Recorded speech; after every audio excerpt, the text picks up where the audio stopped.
What's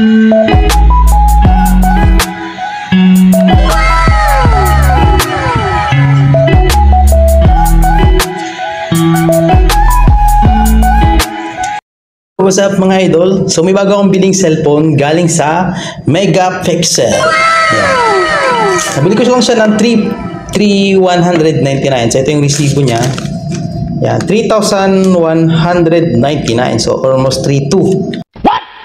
Ito nga pala si Infinix Smart 8. Meron siyang 64 at 6GB RAM. Bali ang totoong RAM nito ay 3GB. Bali meron siyang virtual RAM na 3GB din. So 664. Meron siyang tinatawag na magic ring. Oo, makikita natin yan pag in-unbox na natin. Yan. Tapos dito yung mga specs niya. Nakapan 90Hz punch hole screen. Wow. With magic ring. Oh, 5,000 mAh battery. Type C. 13 megapixel dual camera. Ano pa ba dito? 200% volume. DTS. Di ko lang sure kung gagana to. Pero alam ko, may ganito na dating Infinix eh. Yan. So, setup lang natin yan. Side fingerprint. Wow, sa halagang 3,100. Naka-side fingerprint na siya. At ito yung mga ibang specs niya. Yan, i-review natin yan. Isa lang. Nabili ko pala to sa SMB Kutan. Pero meron din ito sa sa Market at saka sa MOA. Nakita ko rin doon. Nag-canvas muna ako bago bumili. Yan. Naikutan ko na lahat yun. So, bago bumili. Okay, so unbox na natin si Infinix Smart 8 na 64 and 6GB RAM.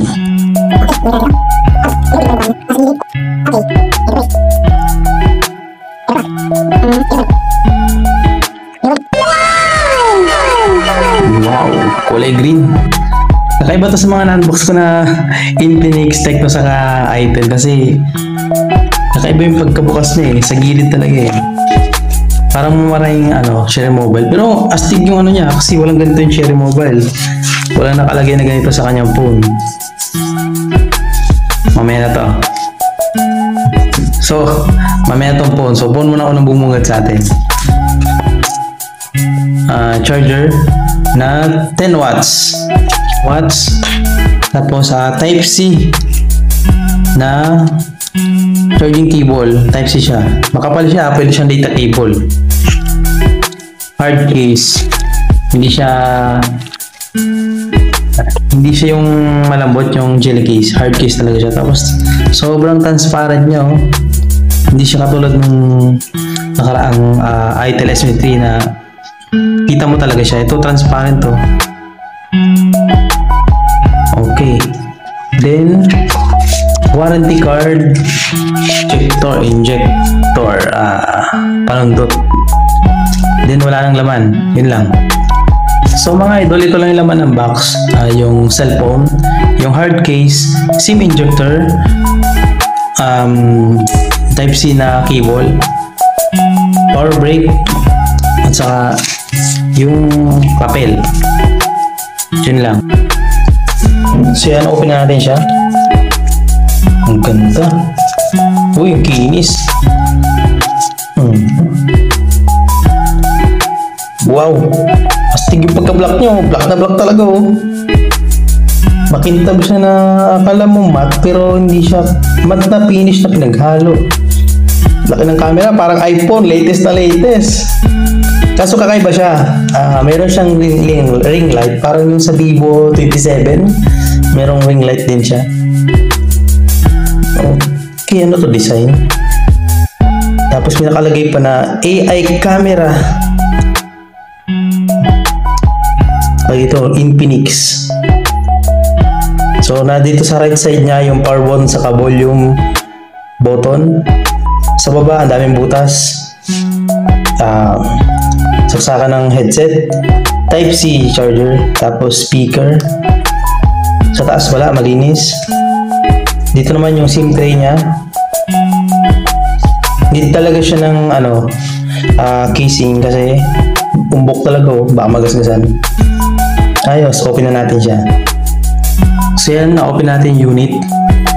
So ito yung mga apps na meron sa kanya is mga Google application.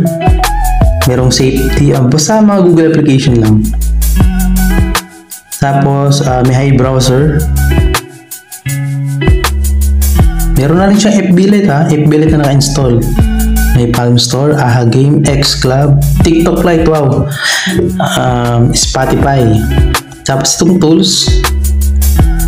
Mobile clone. Ang galing ha. Meron siyang mobile clone.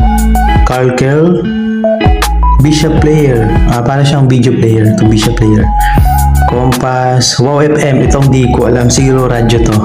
Kasi FM nakalagay. Sound recorder, calculator, clock, notepad. Ano pa ba ang meron dito? Yan. So, sa yun lang ang mga laman niya. Kahit Android Go siya. Yan, Android Go siya. Hindi naman lahat ng apps niya ay Go Edition. So, FB Lite saka TikTok Lite lang yung mga Lite na version na nandito. Check natin yung camera. Ano ba meron sa camera nito?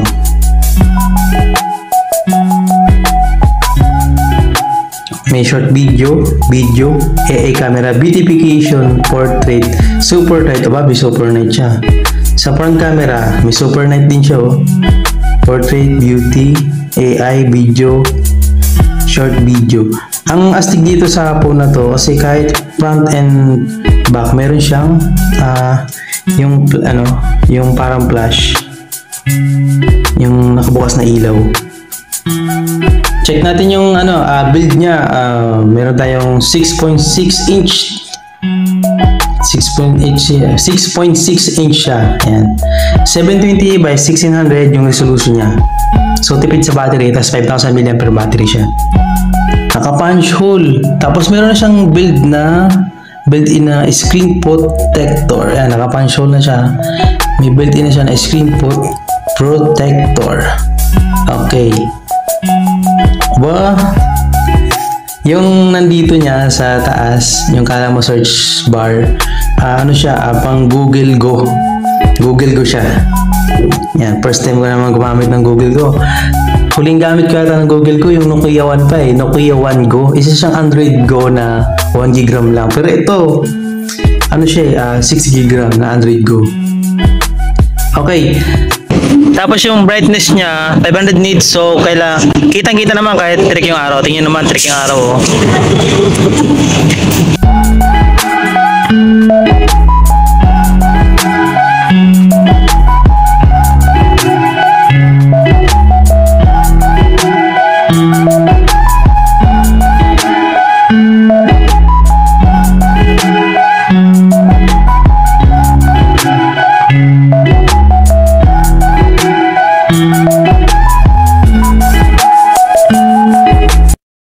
So ito naman yung front camera, 1080p in 30 frames per second.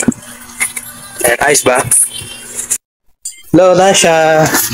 Hello. Hi, bye-bye. Jacob. Bye-bye. Go, mag-vlog ka. Lino, Mark Anthony A. Roscas. Ayos ba? Ayos ba?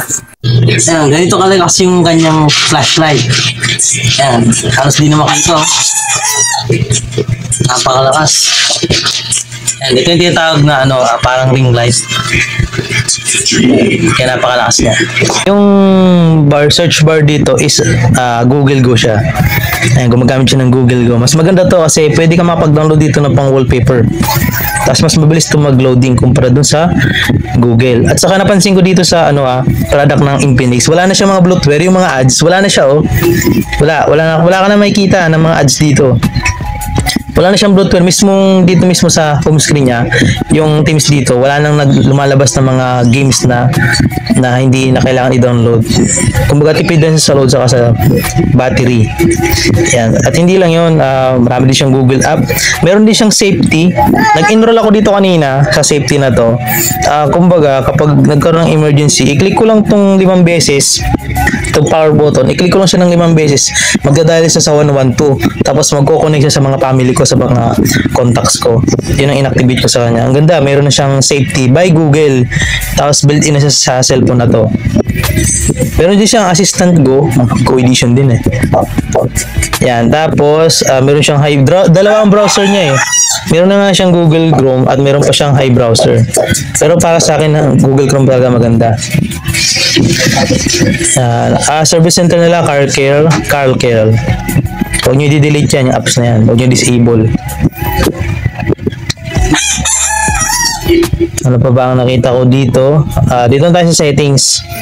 Ay, meron pa pala. Meron pala nakitang clone, mobile clone. Kumbaga, dalawang messenger mo, pero magkaibang account. Yan, clone. Dito tayo sa setting. Nag-run siya. Check natin tong ano niya. Smart 8, Android 13, running Android 13. CPU UMS923. Unisoc Unisoc T606. Ka-level siya ng ITEL S23. 13 MP yung camera, 8 MP yung front camera. 3 GB ang RAM. Oh, okay lang yan. Huwag ka na umiyak pag natumba. Oo. 3 GB of RAM plus 3, bali 6 GB RAM. Expandable up to ayun lang. 3 plus 1, di 4. So, pwede siyang gawing 6 GB RAM. Activate natin yan, 6 GB RAM. Ayan, ay mag-restart. Ayan, nag-restart talaga ang phone kapag nagpapalit ka ng virtual RAM. Okay, balik tayo sa setting. Nag-restart siya nung na-activate ko yung tawag dyan, memory fusion, yung virtual RAM. Sa hotspot tethering, meron siyang USB tethering at saka Bluetooth tethering. Wala siyang Wi-Fi tethering. Pero makakapag-connect siya sa Wi-Fi. Nakakunik ako sa Wi-Fi, Sa more connection, ganun pa rin. May VPN, DNS, CAS, printing, OTG. Display. Dito naman sa display, pwede mo siyang i-dark mode, pwedeng light mode. Tapos nga pala, may adapted brightness siya. Ibig sabihin ay naka-auto brightness siya. Kumbaga, pag madilim, diliwanagan niya. Pag madiwanag, ibababa niya ang dilim. So, pero ako ayok yan. Nagkukusa siya, Nagkukusa siyang bumababa. Kaya naman natin yan. Mamaya natin ayusin yan. Yung 90Hz refresh rate, alam ko meron yan dito nasa refresh rate ito ayan. Pwede mo siyang i-60, yung pixel lang sa 60 ay 90, pwede siyang 60. Ako in-auto ko lang siya para pwede siyang mag 60, pwede siyang mag 90Hz refresh rate. Ayan. Ano pa ba? May lock screen din pala to. Pakita ko na rin sa inyo. Yan, pwede mong i-lock yung lahat ng apps. Yan parang Realme, Oppo, Vivo. Sa sound, malakas ang sound nito. DTS. Sample tayo, YouTube.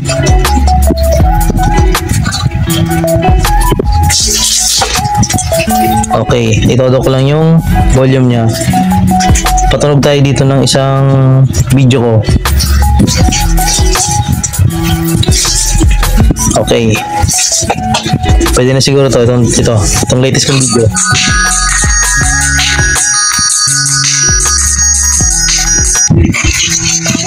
Hello guys. So ito yung ITEL S23. Diba napakalakas. Special function. Memory fusion, magic ring. Itong magic ring. Ano ba yung magic ring? Yan, yung magic ring, pabago-bago yung yung dito sa may tag yan. Ito yan, yung butas na yan, yung camera, nagbabago yan kapag nagcha-charge. Basahin natin dito. Pag may face unlock, pag may tumatawag, pag nagcha-charge, pag nag-complete na ang pag-charge, pag nag-battery low, nagbabago yung bilog na to, nagiging pahaba. Parang iPhone. Okay, charge mo. Yun parang iPhone Wow, nagalaw siya kapag sina-charge. Compatible siya sa super refresh rate saka ultra graphics. Ayan. Check natin yung gaming niya.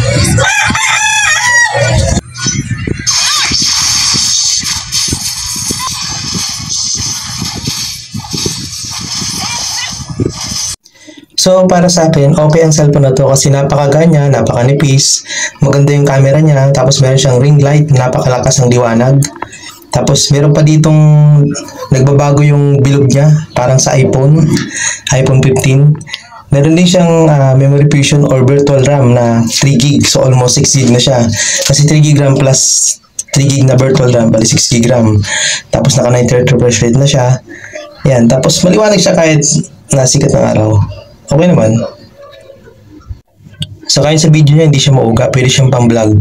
Sa pang selfie, okay din siya kasi meron siyang beautification, naka-AI camera na siya. At nakita nyo naman yung Mobile Legend, naka-super refresh rate, saka naka-ultra graphics. Ayos, di ba? Yan, wala tayong nakitang lags. Okay siya sa Wi-Fi.